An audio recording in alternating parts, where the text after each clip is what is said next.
আমরা এর আগে শুনলাম আমাদের মূলত আইটি অ্যাপ্লিকেশন কমিশন যেগুলো করেছে, তাছাড়া ভোটার তালিকা কিভাবে নতুন নতুন পরিবর্তন কিভাবে এসছে এবং ইলেকশনের বিভিন্ন ব্যাপারে এবারে কমিশন কিভাবে নতুন জিনিসগুলোকে ইন্ট্রোডিউস করেছে।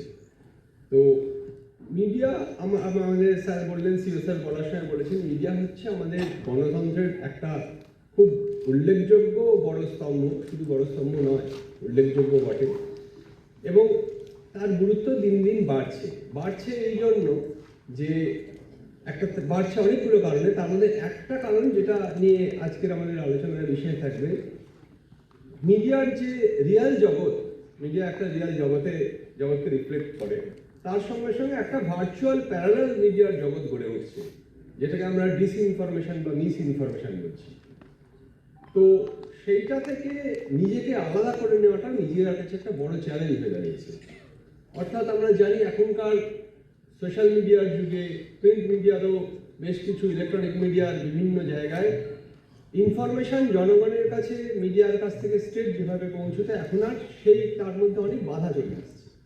প্রচুর ইনফিল্ট্রেশন হচ্ছে, ফেক নিউজ, ডিপ ফেক, এইসব কথাগুলো আমরা আস্তে আস্তে শুনছি। এখন তো সাধারণ নিউজের মধ্যে, সোশ্যাল মিডিয়ার মধ্যে কোনটা অরিজিনাল নিউজ এবং কোনটা ফেক নিউজ, সেটা জাজমেন্ট দিতে দিতেই যখন আমাদের সময় চলে যায়, একজন পাঠক যখন সেটা বুঝতে পারে, তার মধ্যেই কিন্তু অনেক ড্যামেজ হয়ে যায়। তো এটা মিডিয়ার কাছে একটা বড় চ্যালেঞ্জ। তো আমরা মিডিয়ার বিভিন্ন যে অ্যাসপেক্টগুলো যেটা কমিশন বলছে, সেটা মূলত দুটো ভাগে ভাগ করা হয়েছে কমিশনের সঙ্গে মিডিয়ার যে কাজটা। একটা হচ্ছে মিডিয়া ফেসিলিটেশন এবং মিডিয়া ম্যানেজমেন্ট। তো মিডিয়া ফেসিলিটেশন হচ্ছে, আমরা জানি যে আমাদের ইলেকশন সংক্রান্ত যে সমস্ত কাজে মিডিয়ার সঙ্গে আমাদের একটা নিবিড় যোগাযোগ থাকে, সেই বিষয়টা। এবং মিডিয়া ম্যানেজমেন্ট বলতে মূলত আমাদের পলিটিক্যাল পার্টি এবং অন্যান্য বিষয়গুলো আছে, ক্যান্ডিডেট আছে, তাদের যে নিজস্ব যে মিডিয়ার যে জগৎ, অর্থাৎ তাদের সোশ্যাল মিডিয়া অ্যাসপেক্ট, তাদের যে বিভিন্ন পারমিশন দেওয়ার ব্যাপার আছে, আমাদের মিডিয়া সার্টিফিকেশন ম্যানেজমেন্ট কমিটি রয়েছে, সেইগুলো হচ্ছে মিডিয়া ম্যানেজমেন্টের অন্তর্গত। তা আমরা যদি প্রথমে যাই যে মিডিয়া ফ্যাসিলিটেশন মূলত আপনারা জানেন যে জেলাতে করা হয়। প্রত্যেক জেলায় মিডিয়া সেন্টার স্থাপন করতে আমরা অলরেডি ইনস্ট্রাকশন দিয়েছি। সারা বছরটা চালু থাকে, কিন্তু ইলেকশনের সময় একটা স্পেশালি কমিশনের ইনস্ট্রাকশন থাকে যে মিডিয়া সেন্টার থাকবে। জেলা শাসকরা তাদের নিয়মিত মিডিয়া ব্রিফ দেবেন এবং যে সমস্ত কমিশন যে নির্দেশ পাঠাবে সেগুলো মিডিয়ার সঙ্গে শেয়ার করবেন। এটা ডিস্ট্রিক্ট ম্যাজিস্ট্রেটদের স্পেসিফিক্যালি বলে দেওয়া হয়। হয়তো খুব ঘন ঘন তারা করেন না, ঘন ঘন করলে ইনফর্মালিও করেন, কিন্তু ফর্মাল কিছু মিডিয়া প্রেস ব্রিফ এগুলো ডিস্ট্রিক্ট ইলেকশন অফিসারদের করতে হয়, এগুলো ম্যান্ডেটরি।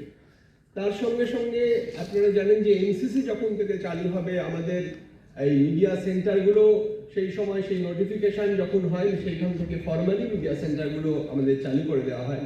সাধারণভাবে ডিস্ট্রিক্ট ইনফরমেশন অফিসাররা, ডিস্ট্রিক্ট ইনফরমেশন এবং কালচারাল অফিসার যারা আছেন ইনফরমেশন আইএনসি ডিপার্টমেন্টে, তারাই এটা ম্যান করেন, অথবা সাব ডিভিশনে এসডিআইসিও যারা রয়েছেন তারা এগুলো ম্যান করেন। তার সঙ্গে সঙ্গে একজন অ্যাডিশনাল ডিস্ট্রিক্ট ম্যাজিস্ট্রেট স্পেসিফিক্যালি এই দায়িত্বে থাকেন, সেটাও বলা আছে।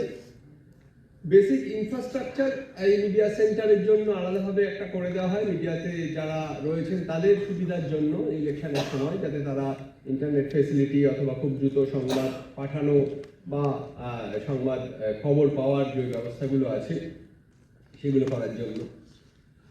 ভোটের সময় অর্থাৎ পোল যখন হয়, তখন আমাদের অফিস থেকে আমরা মিডিয়া পাসের ব্যবস্থা করি। আপনারা জানেন প্রত্যেকবারের মতো এবারেও আমরা আইএনসি এর মাধ্যমে আমরা সমস্ত মিডিয়া পাসগুলো ডিস্ট্রিবিউশন যেভাবে করা হয় প্রত্যেকবারের মতো, সেভাবেই আমরা নাম চেয়ে এবং ডিস্ট্রিবিউশনগুলো সমস্ত জেলায় আমরা করি। তো এটা মিডিয়ার পাসগুলো আমাদের পোল ডেটে থাকে, আমরা পি ডে বলি যেটাকে, এবং কাউন্টিং ডে অর্থাৎ ভোট গণনার যে দিনটা থাকে, সেই দুটো দিনের জন্যই আমরা এগুলো করে থাকি। বিভিন্ন ফেজে সাধারণত ইলেকশন হয়ে থাকে, আমরা দেখছি বিগত কিছু ইলেকশন থেকে। তো এই বিভিন্ন ফেজে যে ইলেকশনগুলো হচ্ছে, প্রত্যেক ফেজের জন্য আলাদা আলাদা করে এই পাসগুলো ইস্যু করা হয়, টাইম বা ডেট এটা জানিয়ে দেওয়া হয়।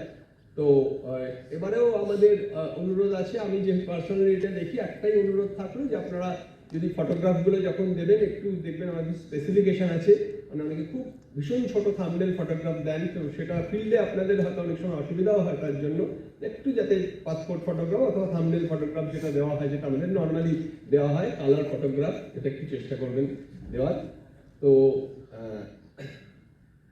আমাদের এই অথরিটি লেটার যেটা আমরা ইস্যু করি, তা সেই অথরিটি লেটারটা দিয়ে মূলত পোল ডেতে অর্থাৎ ইলেকশনের দিন যে কাভারেজ, যে পোলিং স্টেশন থেকে শুরু করে বিভিন্ন জায়গায় যাওয়ার জন্য যে বিষয়টা, এটা এই মিডিয়া পাসের উপর পাস দ্বারাই সেটা পুরোটা কভার করতে পারে।